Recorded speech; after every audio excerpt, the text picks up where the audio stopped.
और इस वक्त की बड़ी खबर का रुख कर रहे हैं। वजीर आजम मोदी की सिक्योरिटी में चूक मामले पर सदर जमहूरिया ने फिक्र का इजहार किया है। सिक्योरिटी चूकों को लेकर सदर जमहूरिया से मिल सकते हैं वजीर आजम मोदी। जराये के हवाले से खबर मिल रही है और अब से थोड़ी देर में राष्ट्रपति भवन जाएंगे वजीर आजम मोदी। सदर जमहूरिया को कल के वाक़े के बारे में जानकारी देंगे पीएम मोदी।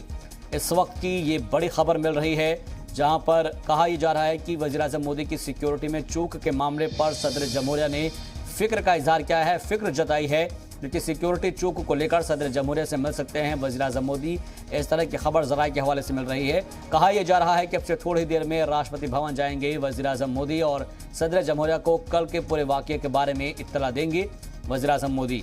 कल जिस तरीके से वजीर आजम मोदी का काफिला रोक दिया गया था और तकरीबन 20 मिनट तक उनको एक ही जगह पर रहना पड़ा था, जिसको लेकर सिक्योरिटी में चूक को लेकर सवाल खड़े हुए थे और जिस पर पंजाब सरकार को आड़े हाथों लिया गया है।